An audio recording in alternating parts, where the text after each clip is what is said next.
First, we're going to look at her Toyota pickup, and then we're going to look at her Casita Freedom Deluxe. So, Karen, how'd you end up living here in town in Santa Fe?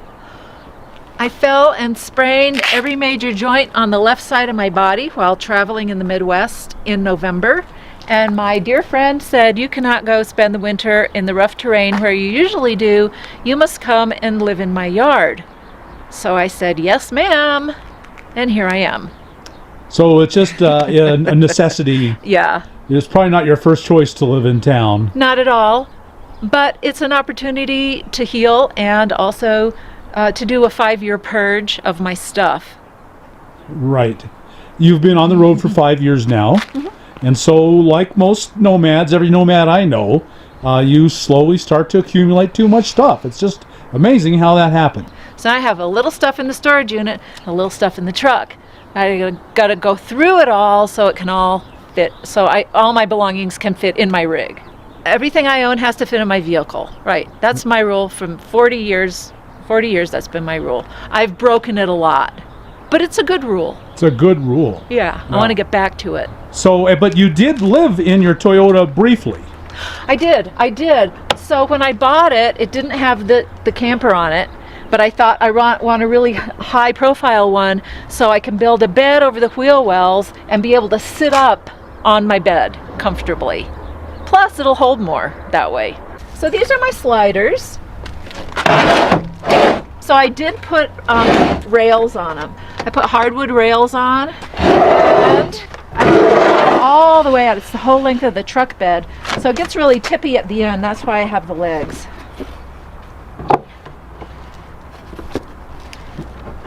There we go. Yay! So you did this for when you were living in it, but now that you're living in the Casita, you also find it really handy for storage. Well, it's great because I got trailer stuff and I got electrical stuff and I got my dresses and skirts in here. I don't wear them a lot, but you know, I got to have my dresses and skirts. But what I had to do, because I didn't want to be pulling them out and searching around, so I actually made a little list of what's where, what boxes are on what side, and what order they're in. So I can pull out my little list and I know exactly where I'm going to go to find something. Oh, well, that is really a brilliant idea. So I found the basic plan online. And I called my friend, my mechanical engineer in California, who actually talked me through building these. And that's it. Boom. Very good. And so you live in this Casita. This is a 2002 Freedom Deluxe. They say it's 17 feet long, but I'm pretty sure that includes the trailer hitch part. The tongue, yeah. The tongue, right? So I take off 3 feet and I say it's 14 that I live in. So, and it's 6 feet wide. So I live in 6 by 14, that's 84 square feet. It's way plenty. After the Saturn station wagon, it's amazing. Yeah, you once lived in the Saturn station wagon. I almost get lost in here. Yeah, that's huge. Right. Paid $7,500 for it. This is the bed, which also turns into a bench and table. But I leave it as a bed. It's big enough to be for a double bed, but I just have a single size mattress in here, so I have books and things over on the edge. So to get some more storage, right, you've reduced the size of the bed, right, and gained some storage on the back. Right. And then we have this nice little shelf over here where I have my treasures. Did you put that in? No, that was there. So, of course, I put everything away when I go on the road. It goes in those 2 beautiful wooden boxes down there. And there's Teddy, my teddy bear that I got when I was born. You know, things like that. I have lots of overhead storage, which is fabulous. It's just great. I mean, it's pretty much all the way around. And so this is my kitchen. So this is where I keep my pots and pans. I inherited Mom's Revere ware. Oh my, that's pretty old then. La-di-da, yeah, from the 50s. And this is my dishes, right here. Right. This is for the microwave, but I don't do microwave, so we turned it into the pantry. Very nice. Put a little shelf in there. Really good storage. That's the pantry. This is my fridge, which is kind of empty because I need to go shopping. It's got a great freezer. The freezer keeps ice cream really well. I've got my sink, and I just discovered that this cutting board fits perfectly across there, which is really nice. Gives me a little bit more counter space, and I can still use the water at the sink. Here's my stove, 2-burner cooktop. This is brand new.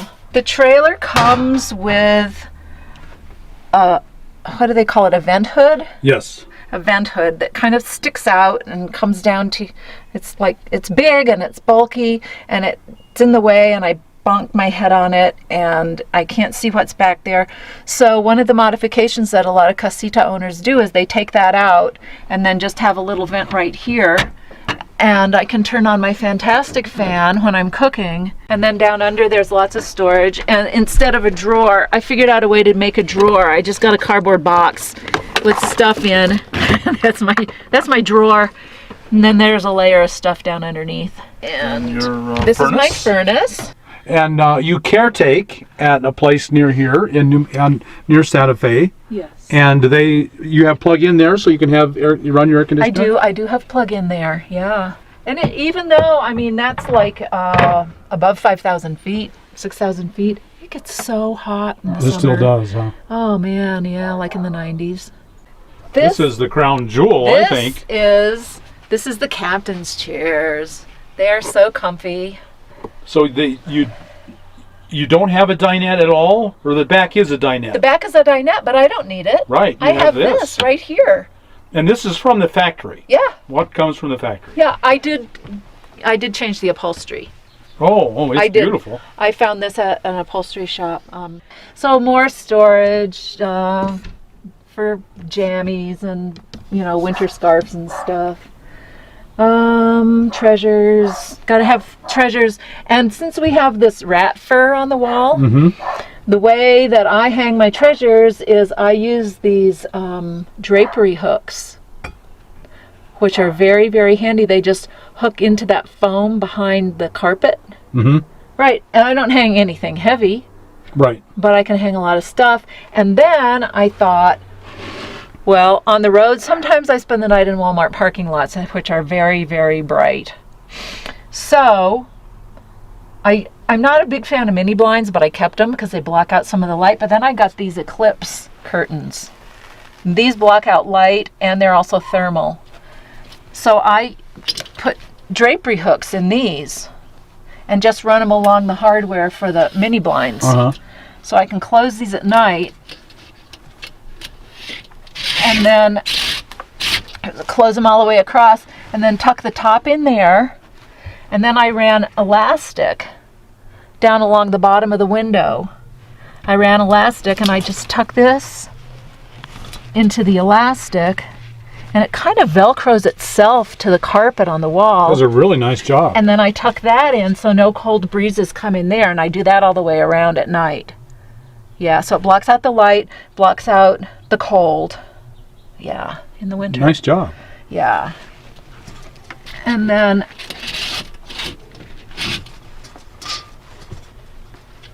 for this problem, Reflectix. yes, love it.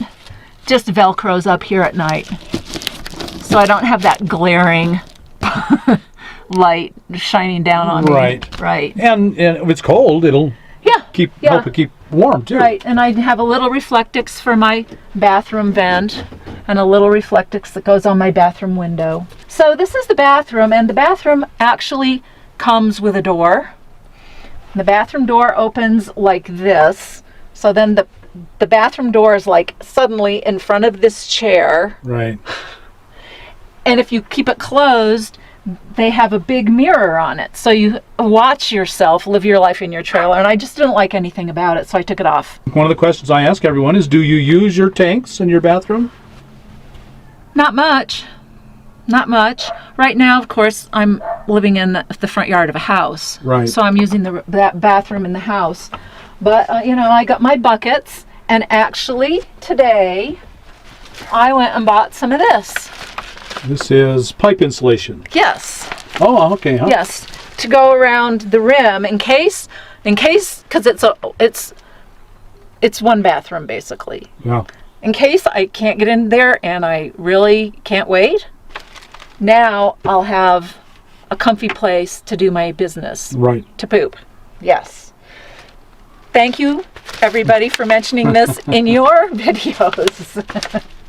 And my gray tank, I sometimes use, I just run a hose out of the gray tank and just, you know, I'll save up enough gray water, and then I'll just open the valve and I'll just water the trees around me. And spread it around. Yeah. Right. Yeah, share it around to the piñons and the junipers that are near my trailer. And it's a wet bath, which means that the whole bathroom is the shower stall. Right.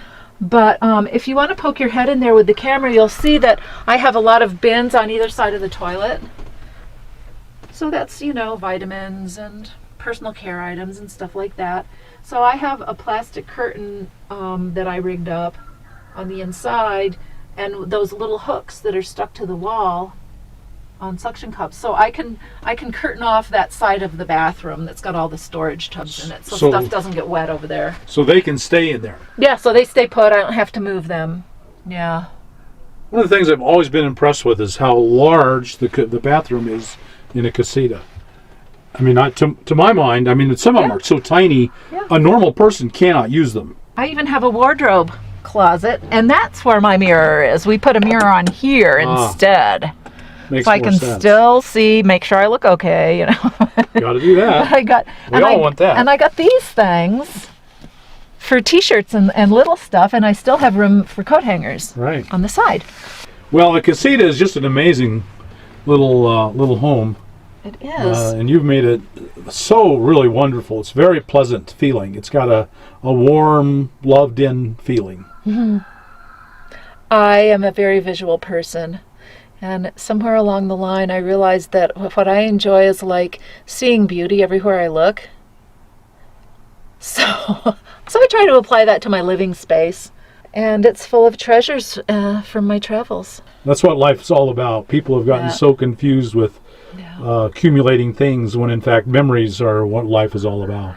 So how are you, now a lot of the times when you're caretaking or with friends, you're hooked up. But when you're traveling, how do you get electricity? Well, actually, as much as possible, I really like to use my solar panel.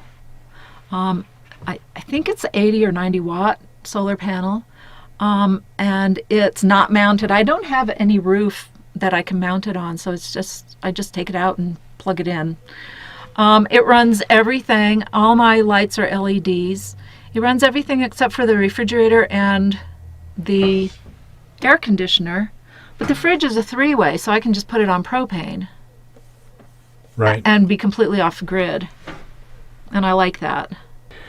So, Karen, thank you so much for sharing your home with us and your life. I just really appreciate it. I think a lot of people are going to be inspired by your fearless embracing of a joyful life. I hope so. I think it's going to impact a lot of people. Thank you so much. You're welcome. And for you all out there, thanks for watching. Thanks for watching on my channel. Like us on YouTube, subscribe to the channel, and we'll talk to you later.